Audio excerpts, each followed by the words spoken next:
Ethan's world shatters when he uncovers his wife Laura's year-long affair, hidden behind a facade of love and trust. Fueled by betrayal, he sets out on a calculated path of revenge, protecting his children and dismantling the life they once shared. As secrets unravel and Laura faces the devastating consequences of her choices, Ethan begins to rebuild, until an unexpected, tragic twist forces him to confront the fragility of redemption, love, and loss. In this gripping tale of betrayal and consequences, nothing is as simple as it seems, and the price of truth may be too high to bear. The first chill of autumn crept into the house that morning, slipping through cracks and seams, as if foreshadowing the icy truth about to shatter my world. It was a day like any other, or so I thought. The kids were bickering over who got the last pancake, the coffee was too hot, and Laura, my wife of 15 years, was bustling around the kitchen, tossing perfunctory smiles in my direction. Life wasn't perfect, but it was ours, a routine that felt comfortable. I was Ethan, the reliable husband and father. I worked hard, provided for my family, and never questioned the small quirks that had crept into our marriage over the last few months. Her quick retreats into another room to answer phone calls, the inexplicable smile that sometimes lit up her face when she read a message on her phone, it all seemed harmless. At least, that's what I told myself. That Friday evening, Laura announced she'd be working late at a team-building event. She made it sound obligatory, with the kind of eye roll that implied she'd rather be home. I wished her a good night, kissed her cheek, and went back to helping Ella with her math homework. I never doubted her. It wasn't until after the kids were asleep that the first crack appeared in my carefully constructed reality. Laura's laptop was still open on the dining table. It buzzed once, twice, notifications lighting up the screen. Normally, I wouldn't even glance at it, but curiosity nudged me. The third buzz drew me closer. I leaned in to read the preview of the latest message. "Can't wait to see you tonight, babe. Hotel room's ready."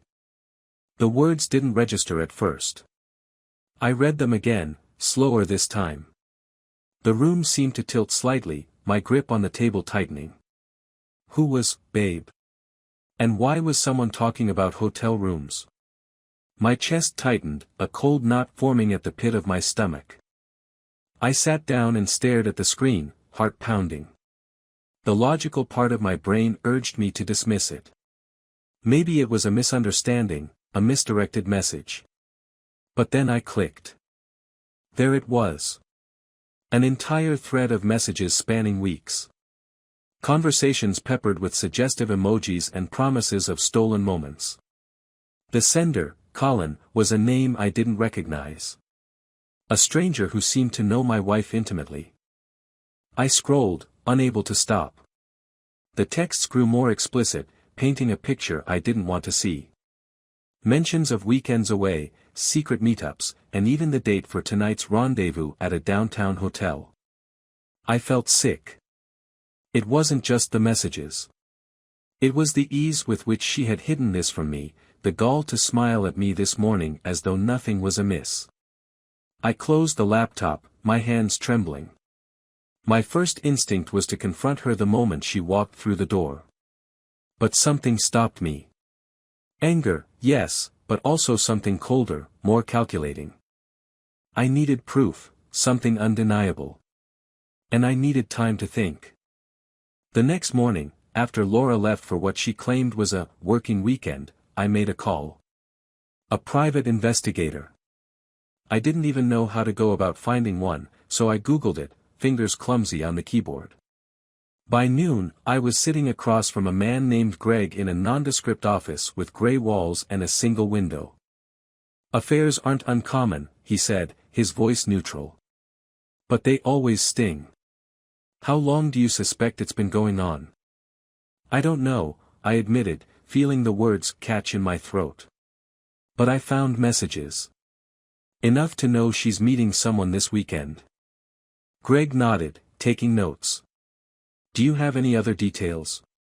Hotel name, maybe?" I gave him everything I had, the messages, the name Colin, the location she'd mentioned. He promised to start immediately and keep me updated. As I left his office, the weight in my chest eased slightly. It wasn't relief, exactly. More like a grim sense of purpose. The kids were my priority that weekend. I took them to the park, played board games, and made their favorite dinner, trying to keep my turmoil buried deep inside. But every time my phone buzzed, my heart jumped, half expecting an update from Greg. By Sunday evening, Laura returned home, her face flushed with what I now recognized as guilt disguised as fatigue. She kissed me on the cheek, murmured something about an exhausting weekend, and headed for the shower. I stood there, watching her go, every fiber of me screaming to confront her. But I stayed silent. The phone call from Greg came late that night. He had pictures. Photos of Laura walking hand in hand with Colin, entering a hotel, and leaving hours later. Clear evidence. There's more, Greg added. I traced Colin. He's not just some random guy. He works at the same company as your wife. Of course he did. Everything began to click, the late nights, the sudden interest in out-of-town conferences. It was all connected. My mind raced. What was I supposed to do with this information? The betrayal felt like a physical wound, raw and throbbing. I couldn't sleep that night. I stared at the ceiling, my mind looping through 1,000 scenarios. Divorce seemed inevitable, but the thought of tearing apart my family felt unbearable. Ella and Jamie had no idea what was happening. How could I protect them from this? When the sun finally rose, I had made my decision. Divorce was no longer a question, it was a certainty. But Laura wouldn't get off easy. This wasn't just about ending our marriage. It was about teaching her a lesson she'd never forget. The first step was ensuring I had the upper hand. By the end of the week, I had met with a lawyer. I wanted sole custody of the kids, and I wanted to safeguard our finances. With Greg's photos and the messages as evidence, I had a solid case. Next, I began quietly separating our accounts.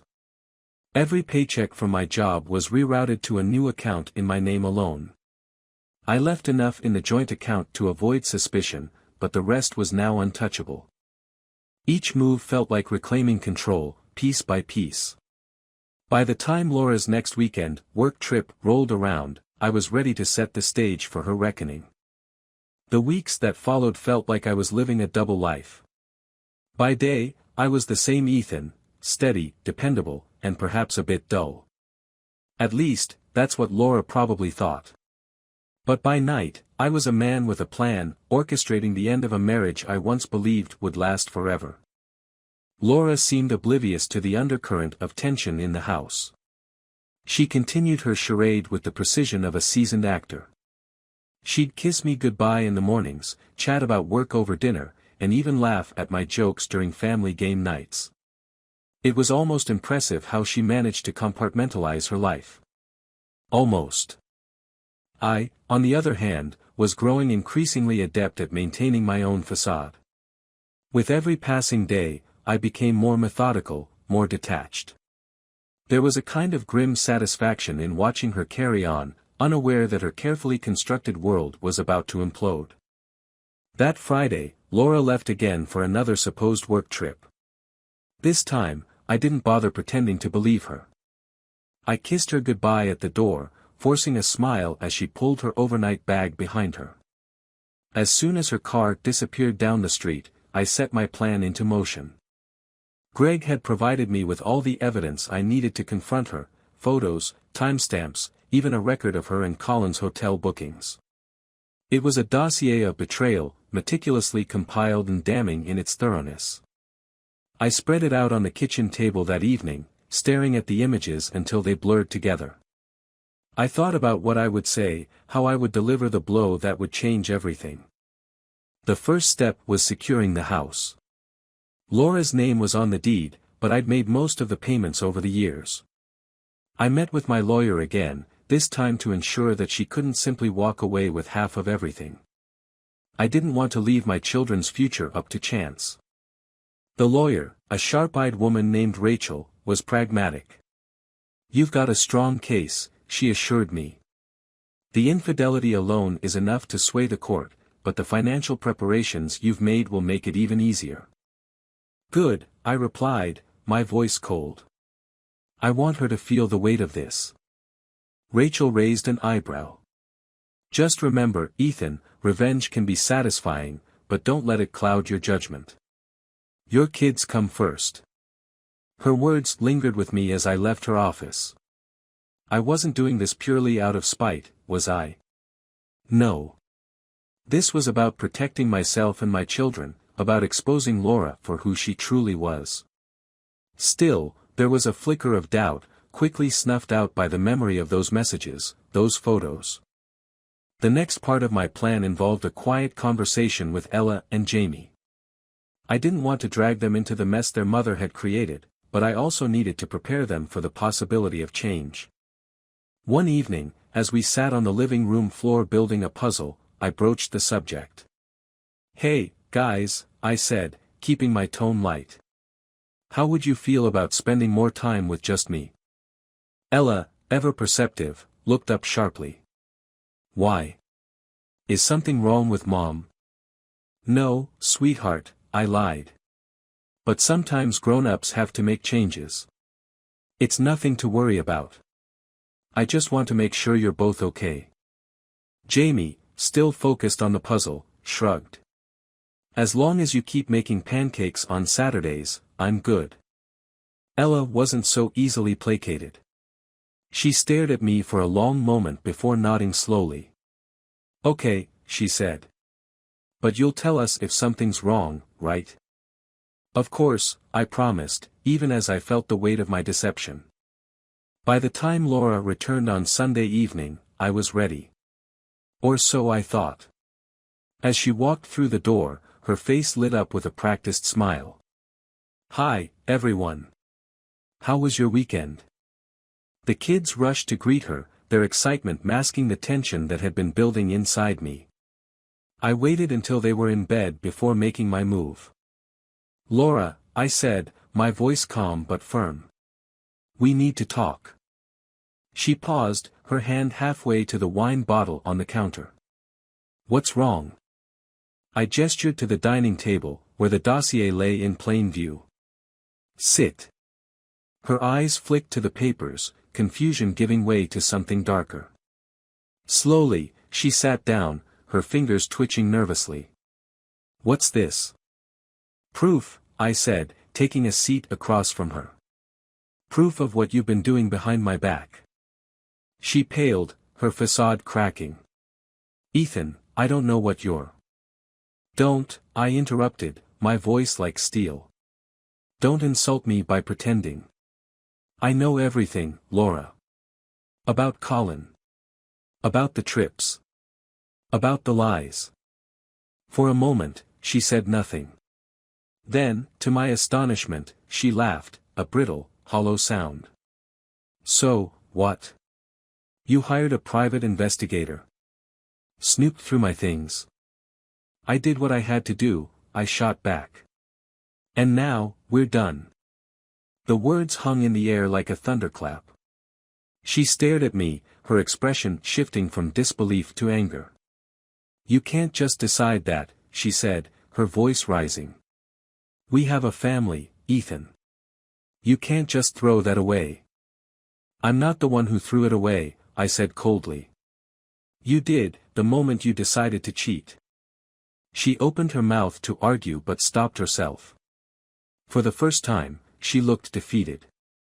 What do you want from me? She asked, her voice barely above a whisper. I want you to leave, I said. Tomorrow. Pack your things and go. The kids will stay here with me.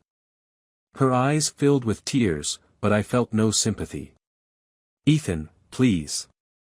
I made a mistake, but we can work through this. No, Laura, I said, cutting her off. There's no coming back from this. You made your choice. Now, live with it. She sobbed quietly, her hands clutching at the edge of the table.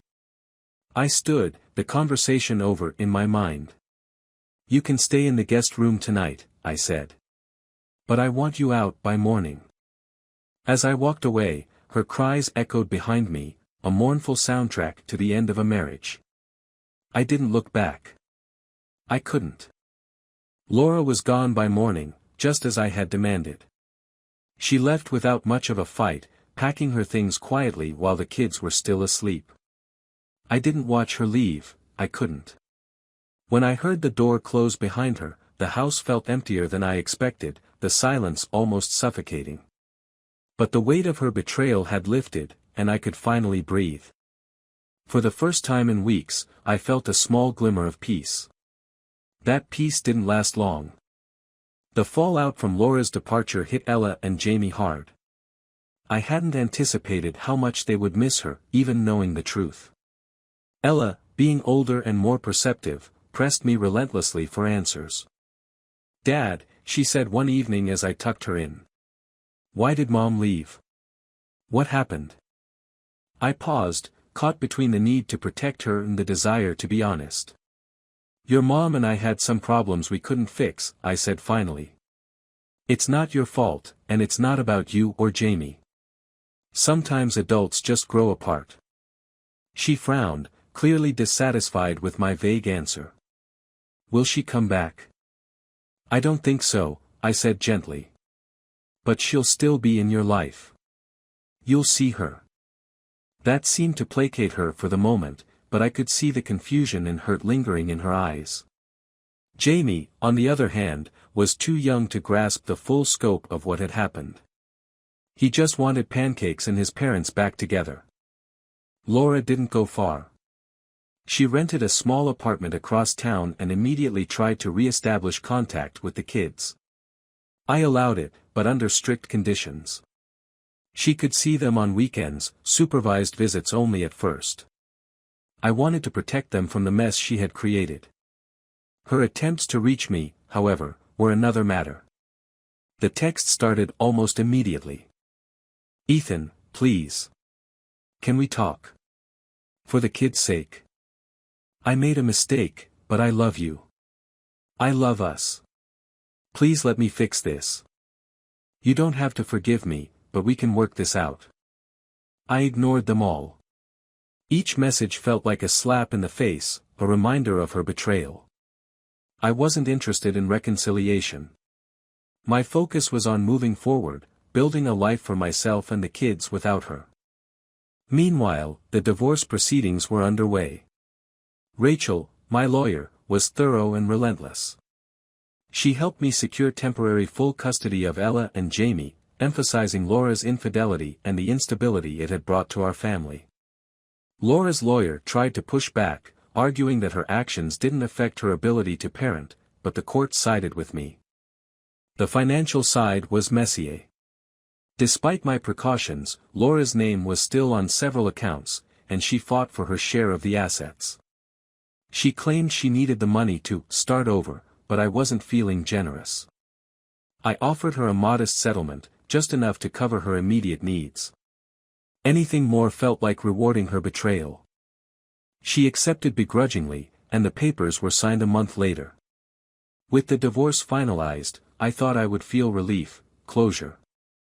Instead, I felt empty. It was during this time that Greg, the private investigator, reached out again. He had continued digging into Colin's background, at my request. What he found was both shocking and satisfying. Colin wasn't the charming, successful man Laura had described. He was married, for starters, with 3 kids of his own. His wife had no idea about the affair. And his financial situation? A disaster. His debts far outweighed his income, and he had a reputation for conning his way into relationships with wealthy women. I debated whether to share this information with Laura. Part of me wanted her to suffer the consequences of her poor choices, to realize the man she had thrown away her family for was nothing but a fraud. But another part of me felt it wasn't my place. She had made her bed, she could lie in it. One evening, as I was helping Ella with her science project, my phone buzzed with a message from Laura. "Ethan, I need to talk to you. It's urgent." I sighed, debating whether to respond. Finally, I gave in. What do you want? Her reply came quickly. Can I come over? Please. It's about Colin. Curiosity got the better of me. I agreed, but only after the kids were in bed. When she arrived, she looked haggard, her usually polished appearance replaced by dark circles and a trembling demeanor. She clutched her coat tightly, as though shielding herself from more than just the cold. What do you want, Laura? I asked, keeping my tone cold. She hesitated, her eyes darting around the room before finally settling on me. Colin isn't who I thought he was, she said quietly. He lied to me about everything. He's married. He has kids. He's broke. I raised an eyebrow, feigning surprise. Really? I'm shocked. Her face crumpled. I know I deserve that. I deserve worse. But Ethan, I made a mistake, a terrible mistake. I thought I was chasing happiness, but I was wrong. Why are you telling me this? I asked, crossing my arms. What do you expect me to do about it? I don't know, she admitted, tears spilling over. I don't know where else to go. I feel like I've lost everything. Her words stirred something in me, pity, perhaps, or maybe just the faintest echo of the love we once shared. But it wasn't enough. Not after everything she had done. You made your choices, Laura, I said evenly. Now you have to live with them. I'll make sure the kids are okay, but that's all I can offer you. She nodded, defeated. I understand. As she left, I felt a strange mix of emotions, satisfaction, sadness, and a glimmer of hope for the future. Laura's world had crumbled, and though I didn't revel in her misery, I couldn't deny the sense of justice it brought. The weeks turned into months, and life slowly began to settle into a new normal. The kids adjusted to our routine, and I found solace in the simplicity of our days together. For the first time in a long time, I felt like I was finally on solid ground. Laura continued to drift on the periphery of our lives, a shadow of the woman I once knew. I let her visit the kids, supervised at first and eventually unsupervised, but I kept my distance. The chapter of our marriage was closed, and I was ready to turn the page. Life had found a fragile rhythm. The chaos of the past months had finally receded, leaving a calm that felt almost unnatural. The kids seemed happier, or at least better adjusted to the changes. Ella was thriving at school, her passion for science blossoming, while Jamie's laughter filled the house during our weekend pancake rituals. For the first time in a long time, I believed that the worst was behind us. But life has a cruel way of shattering illusions. It was a Sunday afternoon, one of those rare autumn days where the sun warmed the air just enough to be inviting. The kids and I decided to go hiking at a nearby trail. We packed sandwiches, water bottles, and a small first aid kit, just in case. As we climbed the gentle incline, Jamie raced ahead, his boundless energy making Ella roll her eyes. Be careful. I called after him, laughing as he disappeared around a bend. The trail led us to a stunning overlook, the kind that takes your breath away with its beauty. Ella sat down on a rock, pulling out her phone to snap a picture while Jamie climbed a tree nearby. I watched them, my heart swelling with pride. Despite everything, we were okay. Better than okay. That was when my phone rang. It was Laura. I hesitated before answering, stepping away from the kids. What is it, Laura? I asked, my tone clipped. Her voice was trembling, almost frantic. Ethan, I need to see you. Please, it's important. I sighed.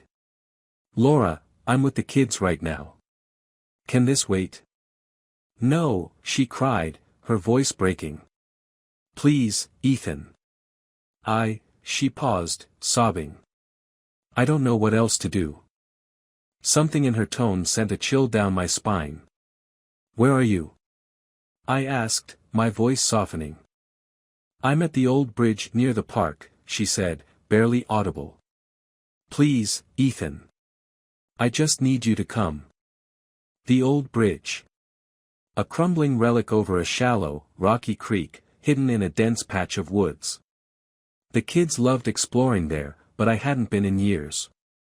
I'll be there soon, I said, my heart pounding. I turned to Ella.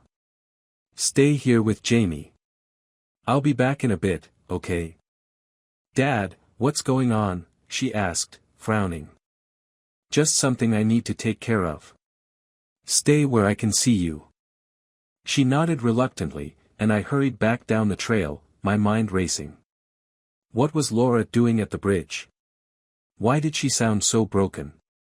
When I arrived, the sight of her stopped me cold. Laura was standing on the edge of the bridge, her arms wrapped around herself, her face pale and streaked with tears.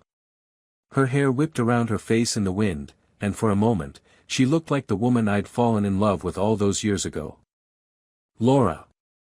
I called, rushing toward her. She turned to face me, her eyes wide and haunted. You came, she whispered. What's going on? I demanded, stopping a few feet away. What are you doing here? She shook her head, her voice trembling. I've lost everything, Ethan. My family, my home, my dignity. And it's all my fault. My chest tightened. Laura, you can't undo the past, but you can move forward. For the kids, if not for yourself. She laughed bitterly. Do you think they'll ever forgive me? That they'll ever look at me the same way? They love you, Laura, I said firmly. But you need to be here for them. You can still make things right. She stepped closer to the edge, the rocks below glinting in the fading sunlight. My heart leapt into my throat. Laura, stop. She hesitated, her body trembling. I thought Colin was my escape, she said, her voice cracking. I thought I was chasing happiness, but all I did was destroy the only real happiness I ever had. Laura, I said, my voice shaking. Come down. We'll figure this out. You don't have to do this. She turned to look at me, her eyes filled with a sorrow so deep it seemed to swallow her whole. I'm sorry, Ethan. For everything. No. I shouted, lunging forward, but it was too late. She stepped backward, her body disappearing over the edge. I reached the railing just as she hit the rocks below. The sound was sickening, a dull thud that echoed in the stillness. For a moment, I couldn't move, couldn't breathe. My legs buckled, and I collapsed against the railing, staring down at her crumpled form. The next hours passed in a blur. The police, the paramedics, the questions, they all came in a haze. I answered mechanically, my mind replaying the moment she fell over and over again. I wanted to wake up, to shake off the nightmare, but it was all too real. Ella and Jamie were waiting when I returned home. Their faces lit up when they saw me, but the smiles faded quickly when they noticed my expression. Dad? Ella asked cautiously. What happened? I knelt in front of them, my hands trembling. There's something I need to tell you, I said, my voice breaking. It's about your mom. As I explained, their faces crumbled. Ella's tears came first, silent and steady, while Jamie simply stared at me, uncomprehending. She's not coming back, he whispered. I shook my head, pulling them both into my arms. No, buddy. She's not. The weeks that followed were a blur of grief and guilt. I kept asking myself what I could have done differently, what I could have said to change her mind. The kids clung to me, their pain raw and unfiltered, and I struggled to be the rock they needed. Life didn't return to normal. It couldn't. Laura's absence was a void that couldn't be filled, her memory a constant presence in our home. I tried to remind the kids of her good qualities, to keep her alive in their hearts, but it was hard to reconcile the woman I loved with the choices she had made. In the quiet moments, when the house was still, I thought about her final words, I'm sorry. And I wondered if, in some way, they had been meant for me, or for herself.